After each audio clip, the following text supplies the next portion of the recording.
ساتھ کی ان کے بچے بڑے ٹاٹ پاٹ پڑھ کے پڑھ رہے ہیں اور دوسرے بچے بھی. اب معاشرے کے اندر دو بہت ہی خطرناک حد تک ڈویژن آ جاتی ہے.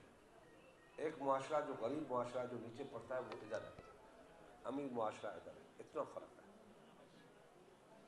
تو اب ہم کس طریقے سے اس معاشرے کو برابری پہ لے آ جا سکتے ہیں, کس طریقے سے؟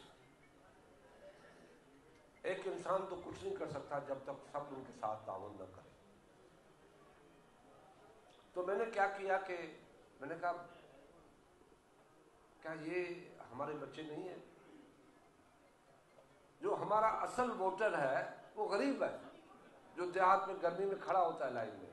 امیر آدمی ہمیں گلے لگانے اور ہار پہنانے ضرور آ جاتا ہے, اپنے لوگوں کو کہہ بھی دیتا ہوگا کہ شاہ صاحب اچھا آدمی ہے, ان کی مہربانی. مگر جو غریب آدمی ہے جس کا بچہ زمین پہ بیٹھتا ہے, وہ بیچارہ دھوپ میں کھڑے ہو کے اپنی امیدوں کے ساتھ ہمیں ووٹ دیتا ہے. تو میں نے پلان کیا کہ مجھے ان کو کرسیاں دینی چاہیے, چیئرز دینی چاہیے, پراپر اچھی جو آئی بی اے میں چیئر ہے وہی ان کو ملنی چاہیے. اور میں نے ان کا آرڈر دیا 20,000 چیئر, اور ابھی تک ہم 3,500 چیئرز اسکولوں میں دے چکے ہیں. اور